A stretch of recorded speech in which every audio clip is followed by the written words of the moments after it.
I'm Susie, a 35-year-old office worker. My family consists of my mom and my younger sister Mary. Dad passed away from an illness 3 years ago. Since graduating from college, I've been focused solely on my career, and before I knew it, I reached this age. During this time, many of my colleagues got married, and to be honest, I felt a bit anxious. I even went to parties when invited but never met the right person. I thought, who would want to be with someone as uninteresting as me? In fact, at one of these parties, a man said something along those lines to me. So I decided there was no need to force myself to find a partner. But Mom didn't understand this mindset. Susie, when are you going to get married? You're well past 30 now. Don't just focus on work, think about your own happiness too. I know, Mom, but I'm busy with work, and I don't have time for this. Please don't call me about this anymore.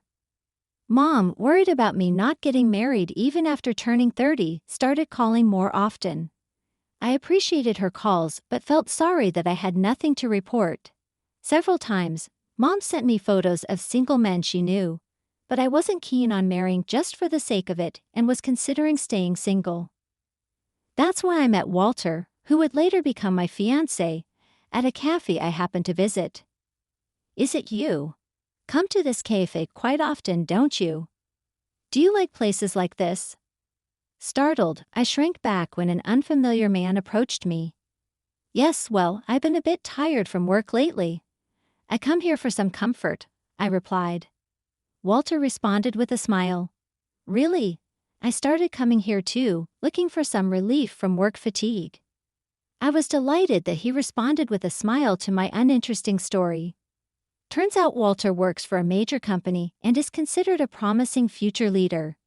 He said it's nice to be appreciated, but the pressure had been tiring him out lately, which is why he started coming to this calm and soothing cafe.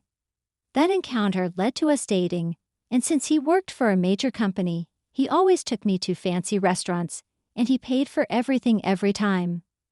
You don't always have to take me to fancy places. A casual spot would be just fine. Worried about his financial situation, I couldn't help but say that. Don't worry. I work for a big company and my salary is good, so don't think about it, he confidently said every time. Having never dated someone like him, I was initially bewildered. However, after half a year, Walter began to change. He started forgetting his wallet more often. Oh, sorry. Sorry, I left my wallet and my dad's at work again. Can you cover for me this time? Ah, sure, that's okay. I ended up paying again, which made me wonder if he was doing it on purpose. But every time, Walter looked genuinely sorry, and a month later, he paid back everything I had covered. So I decided he must have just been forgetful. After 2 years of dating, we decided to get married. There was so much to do, like choosing the venue and the guest list. I had already told my family about the wedding, and Mom cried tears of joy when I mentioned the family meeting. My sister Mary said she wouldn't attend. Her reason was that she wasn't interested in my fiancé. Here's your fiancé, right? I bet he's just another dull, unremarkable guy. I don't want to waste my precious time on someone like that, she said. Mom was more upset about this comment than I was. What are you saying? Your sister is getting married. It's only natural for family to attend a family meeting. Eventually, Mom persuaded her, and Mary reluctantly agreed to attend. At that time, I had no idea that this family meeting would drastically change the course of our lives. The meeting was set to take place in a suite of a fancy hotel recommended by my boss. Having never been to such a luxurious hotel, I was nervous to be there. While being shown to the room by the staff, his parents hadn't arrived yet. Mom was excitedly waiting, but as usual, Mary looked bored, fiddling with her phone and even yawning loudly. As we were waiting and sipping on drinks, he and his parents walked in. I'm sorry we're late. We got caught in traffic, which delayed our arrival. The moment he entered the room, Mary, who had been idly playing with her phone, completely changed her demeanor. No way. Is that really my sister's fiancé? He's so handsome. Why didn't you tell me sooner? Her eyes sparkled as she looked at Walter. Nice to meet you. I'm Mary, her sister. Thank you for always taking care of my sister. Mary, don't be rude. Go sit down, Mom reprimanded her. I thought Mary would take her seat. But then I witnessed an unbelievable scene. Wait, why are you sitting next to Walter? That's where Walter's dad and Mom are supposed to sit. You should sit over here. Mary had sat next to Walter, pushing aside his parents. His parents were shocked, their eyes wide open. What are you doing? It's a family meeting, and you're being so disrespectful. If you don't stop, I'll have you leave this room. Reluctantly, Mary moved back to her original seat. I apologized to his parents, and the family meeting began amidst a heavy atmosphere. Still, Mary's interest was solely on Walter. She asked him inappropriate questions like his salary, since he worked at a major company, and kept commenting on how handsome he was. Despite the delicious food in front of us, I couldn't taste any of it because of Mary. Every time Mary asked something inappropriate, I apologized to his parents repeatedly. Such exchanges happened repeatedly. Honestly, I feared the engagement might be called off. But as we were leaving, his parents said they looked forward to our future together, which relieved me. Mary, what were you thinking? Because of you, we were terribly embarrassed at the family meeting. You're definitely not invited to the wedding. Yeah, I'm so embarrassed too. I regret inviting someone who brought such shame. In the car ride home, Mom and I first criticized Mary's behavior, but Mary herself seemed unbothered. Well, if you marry Walter, he'll be my brother-in-law, right? We'll have a long relationship, so we should get along, shouldn't we? I don't think what I did today was wrong. I was astonished by Mary's lack of apology or remorse and how she justified her actions. As soon as I got home, I called Walter to apologize for my sister's behavior. Walter brushed it off, but I was utterly embarrassed. After that, we started discussing the wedding as usual, and at the time, I had no idea that I had already fallen into my sister's trap. That day we had a wedding planning meeting, and I was supposed to meet Walter after work, but he didn't show up at the agreed time, and he wasn't answering his phone. This is strange. Did something happen? Finally, he answered the phone about 30 minutes after our scheduled time. Sorry, a sudden meeting came up, and I can't make it. Can you go ahead with the discussion without me? Again, you couldn't make it last time because of work. Can't you do something about the meeting? I can't leave an important meeting. Sorry, but that's how it is. With that, Walter hung up. Normally, he would never do this and would inform me in advance if he couldn't make it. But recently, he's been canceling after the agreed time more frequently. Unbeknownst to me, Mary had been in contact with Walter at the family meeting. Mary took a liking to Walter, and I was aware they had exchanged contact information. Despite Mom's warnings, what are you talking about? If someone in the family falls ill, who will contact Walter? We're going to be family, so it's okay to exchange phone numbers, right? She justified by saying this and exchanged numbers right in front of me. Indeed, we don't have Dad, and most families do exchange phone numbers, so I thought it was okay to exchange numbers for that reason. But I should have been more suspicious of Mary. Apparently, she had been waiting outside Walter's company. However, she couldn't meet the Walter she was looking for. Oh, Walter, it's Mary. I just happened to be in front of your company. Would you like to have dinner together? You're here now. That's troubling. I'm out at the company. I'm out on business. Maybe we can meet at a cafe nearby later. Thus, the two started having secret meetings without me. Initially, Walter was bewildered, but he was charmed by her bubbly personality and cute appearance. Soon, they started calling each other by familiar names. Even when Walter visited my family home, it didn't change. Hey, I really don't like you calling my fiancé like that. Can you tone it down a bit? I asked Mary to refrain, feeling quite upset. What's the problem? She's a fond and friendly person. There's no need to get mad at her or something like that, right? No matter how disrespectful Mary was, Walter didn't seem to mind. In fact, their closeness was becoming concerning. But that wasn't all. During one of our meetings, Walter suddenly asked me, "Hey, I want to ask you something. What kind of job does Mary have? And what about her annual income and savings?" "Why are you asking about Mary's income and savings? I don't even know that." I was taken aback by his sudden interest in Mary's job, income, and savings. Obviously, I didn't have an answer, and my distress with Walter grew with mixed feelings. The wedding day approached, and then, on what was supposed to be a joyous day, my wedding day, I experienced an unimaginable betrayal. It happened on the eve of the wedding. As I was about to sleep, preparing for the next day, Mary called me. Her words left me in disbelief. "I have something to tell you. I'm getting married to Walter tomorrow."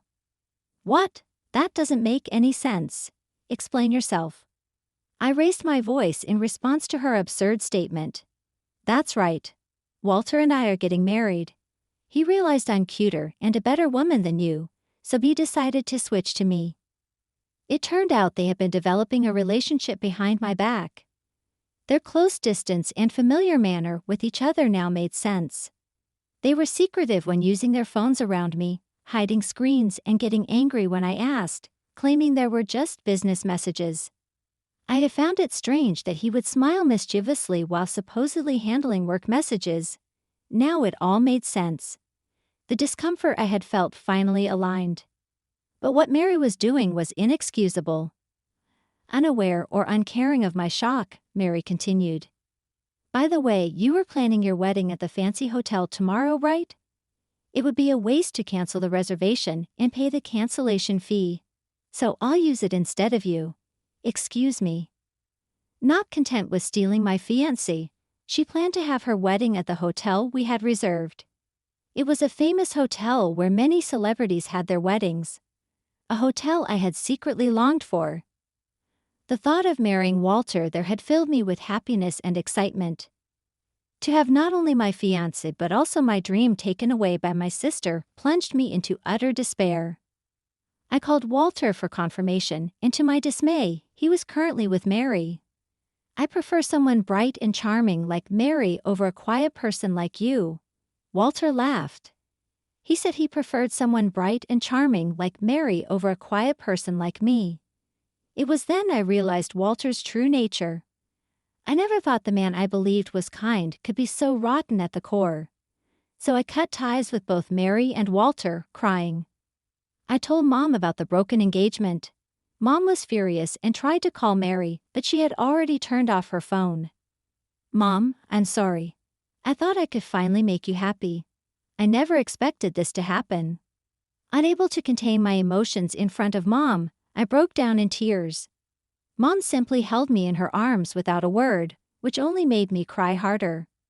Of course, I had to explain to relatives that the wedding was off and why. Everyone condemned Mary's actions. My niece stealing someone else's fiancé. What kind of nerve does she have? "I need to give her a piece of my mind," said my aunt, who had always doted on me. But their disapproval didn't change the fact that my sister had stolen my fiancé. I felt so ashamed as I explained the situation to friends and colleagues, often breaking down in tears. I couldn't help but imagine Mary and Walter happily preparing for their wedding at the hotel I had longed for. Mary, being who she is, must have bragged to all her friends about her wedding the next day. The thought made me feel unbearable regret. But then on the day of the wedding, an unexpected punishment befell my sister. "What's going on, big sister?" Mary called during the time the ceremony was supposed to be happening. "Why are you calling me? Don't ever contact me again," I said, about to hang up. But then Mary revealed something shocking. When I got to the venue, not a single guest was there. And I can't reach Walter at all. What's happening? No guests had shown up at the venue. "Isn't that your fault? You probably bragged to your friends and told them to definitely come, right?" "Yes, I did brag to them yesterday, saying they must come. But not a single person showed up. Bragging like that, maybe that's why no one came. And who invites guests the day before the wedding? Normally, you send invitations and get confirmations. And more importantly, Walter. I thought he worked for a major company, but it turns out he's a fraudster." On the actual day of the wedding, I imagined them surrounded by friends, celebrating happily. Excuse me? I was shocked when I heard this. Walter had always claimed to be an employee of a major company with a promising future, and now a fraudster. He had taken the money Mary gave for the wedding expenses and disappeared. I learned that he had done the same to several other women. He had been borrowing money from many women under various false pretenses, like needing funds for a new business or his mother's care. Each victim was swindled out of around $20,000, and they filed police reports against him. The truth about him being a fraudster was revealed on the wedding day when several of his victims unexpectedly showed up at the venue. They demanded compensation for their mental anguish and repayment of their lost money. That's when Mary found out Walter was a fraudster. I remember him asking me for money too.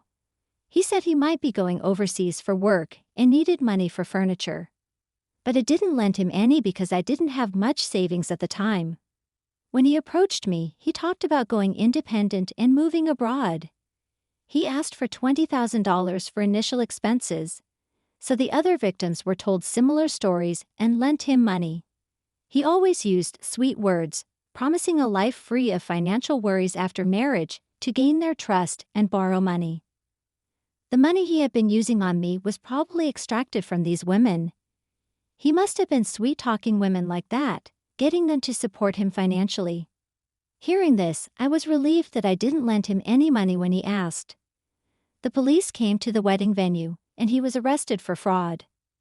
What about my wedding? Mary complained, upset that her wedding was ruined. What can I say? You stole the man I was going to marry, and it turns out he was a fraudster. I'm actually relieved I didn't marry him. Thanks for taking him off my hands. Just yesterday, I was devastated by Mary stealing my fiancé, but today I felt grateful she did. Mom, who had been listening, was initially shocked but now seemed amused. That's what you got for stealing someone's fiancé, that's what she said. Wait, what about the payment for the wedding venue? I was deceived, so I shouldn't have to pay, right? Mary asked. Excuse me. The wedding expenses are your responsibility regardless of being deceived. I'm no longer involved. I had already informed the planner that Walter and Mary would be having the wedding, so the payment inevitably falls on them. You'll get a bill from the venue later. Even if you cancel on the day, you'll have to pay the full amount, so take care of it. The cost of the wedding was about $50,000, a significant amount. I knew Mary couldn't pay it, but Mom firmly said she wouldn't help her this time, especially considering the trouble Mary had caused. Since Walter was in custody, he obviously couldn't pay, so the bill would go to Mary. Wait, I'm not good at saving money. I can't pay $50,000. Can you cover it for me, big sister? What are you talking about? Neither Mom nor I will help you. Just accept it and pay the $50,000. It's impossible. I can't do it. Please help me. I promise I wouldn't do anything like this again. Despite Mary's repeated pleas and cries over the phone, I felt no sympathy. Mary went to see Walter in jail to ask him to pay for the wedding. But being incarcerated for fraud, he couldn't pay. So Mary ended up having to pay the full $50,000. Without any money left, she came to her house. Mom, help me. I've been evicted from my apartment. I have no savings. Let me stay here for a while. Normally, a parent might want to help their child in such a situation, but Mom's response was different. Help you. A woman who steals someone's man is no daughter of mine. Sort out your own problems. With that, Mom refused to let her inside the house. Mary, who had thought Mom would be on her side, was left crying and begging at the door. But Mom was unmoved. Eventually, Mary had to find an old, run-down apartment to live in. Mary tried asking relatives and friends for loans, but given her reputation and attitude, they were fed up with her. She became a laughingstock, looked down upon by relatives and friends. Once I received a letter from Walter in prison asking for help. He had no one to turn to and no money. Of course, I had no obligation to help him, so I threw the letter away and, considering my safety, decided to move elsewhere. 3 years later, I married my boss from the same company. I never thought I'd marry again, but he supported me when I was down. I never imagined that my soulmate was so close. He even booked the fancy hotel I originally wanted for a wedding, and we had a grand celebration, blessed by many friends, relatives, and colleagues. I felt truly happy. Most importantly, I could finally give Mom peace of mind and felt genuinely relieved. I'm determined to keep this happiness and work hard for our future.